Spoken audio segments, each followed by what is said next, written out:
बाबा सिद्दीकी हत्याकांड में एनडीटीवी को अहम जानकारियां मिली हैं। यहाँ पर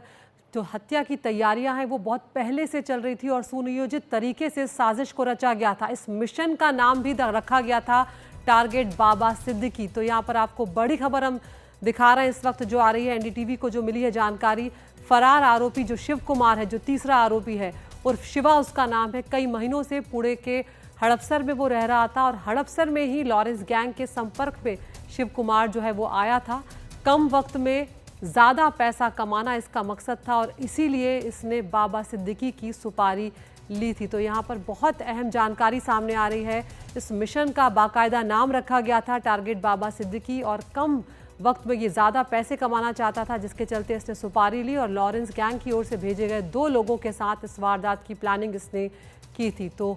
हमारे साथ हमारी सहयोगी सुजाता द्विवेदी इस वक्त जुड़ गई हैं। सुजाता, ये बहुत बड़ी खबर है अपने आप में, क्योंकि अगर इस मिशन का नाम तक रखा गया था जिसमें बाबा सिद्दीकी की हत्या करना था, यानी कि पूरी सुनियोजित तरीके से साजिश को रचा गया था, क्या डिटेल्स मिल रहे हैं, बताएं। बिल्कुल, देखिए टारगेट बाबा सिद्दीकी ये इस पूरे मिशन का नाम था और सुपारी दी हुई इस पूरे मिशन को अंजाम देने की जो तैयारियां हैं वो 1 या 2 नहीं बल्कि कई महीनों पहले से चल रही थी। लेकिन अब जो दोनों आरोपी हैं उन्हें कोर्ट में पेश किया गया है और वहां पर क्राइम ब्रांच द्वारा कुछ ऐसे अहम डिटेल्स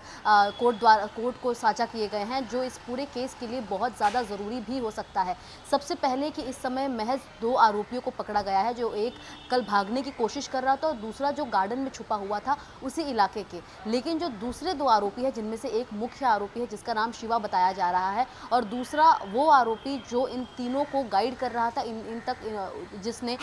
वो तमाम हथियार पहुंचाए थे और साथ ही इन्हें पैसे भी दिए थे, उस आरोपी की तलाश भी इस समय क्राइम ब्रांच द्वारा की जाएगी, जिसके चलते कस्टडी की मांग की जा रही है। लेकिन सबसे बड़ी बात ये कि बाबा सिद्दीकी जो महाराष्ट्र की राजनीति में एक बड़े नेता माने जाते हैं, उनका इस प्रकार निर्मम हत्या कहीं ना कहीं मुंबई पुलिस को और ज़्यादा सचेत कर देती है, क्योंकि आने वाला विधानसभा चुनाव में कहीं किसी और राजनेता पर किसी प्रकार का खतरा मंडरा रहा है या नहीं, इसको लेकर क्राइम ब्रांच को एक कड़ी निगरानी रखनी होगी। इसी के साथ अब तक बाबा सिद्दीकी के इस पूरे निर्मम हत्या की जो डिटेल सामने आई है उसमें सबसे पहली बात ये कि शिवा जो मुख्य आरोपी बताया जा रहा है उस तक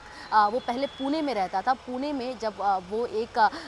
कारखाने में काम कर रहा था पिछले कुछ महीनों से, लेकिन एकाएक जब उस तक एक शख्स पहुंचता है और उसे सुपारी देने और साथ ही बहुत सारे पैसे देने की लालच देता है, जिसके बाद से एक कुछ ही समय में ज़्यादा पैसा कमाने की इस लालच में शिवा जो है वो उसके साथ चला जाता है और जिसके बाद जब उसे रकम बताई गई और साथ ही उसे 2 लोग मुहैया कराए गए, जिसके बाद वो तीनों तुरंत मुंबई आ जाते हैं और पिछले 2 महीने से मुंबई के कुर्ला इलाके में तीनों जन रह रहे थे और साथ ही उन्हें 50-50 हज़ार रुपये एडवांस दिए जा चुके थे ताकि वो रिक्शा से आए जाए और अपने आप को। लेकिन सुजाता, यहाँ पर एक बड़ा सवाल ये भी उठेगा रोजाना कि बाबा सिद्दीकी को धमकी जो है वो कुछ वक्त पहले मिल चुकी थी और इस तरह की जो चीज़ें हम देख रहे हैं कि पहले भी मुंबई में हुई है, चाहे शिवसेना उद्धव ग्रुप के जो नेता हैं उनकी हत्या का मामला हो, चाहे फेसबुक लाइव के दौरान हत्या का मामला हो, तो ऐसे मामले जो है वो सामने आ चुके थे। तो सुरक्षा एजेंसियों को कहीं ना कहीं इस बात की भनक होनी चाहिए थी, क्योंकि बहुत बड़ी साजिश यहाँ पर हुई है। तो ये एक प्रशासन की भी एक बड़ा फेलियर इसमें ये कहा जाएगा। और देखिए, ये एनसीपी अजीत पवार गुट के पहले नेता की हत्या नहीं है। इसके ठीक 6 दिन पहले सचिन कुर्मी नामक एक बाइकला में जो अजीत पवार गुट के ही एक नेता थे, उनकी भी इस प्रकार हत्या कर दी गई थी।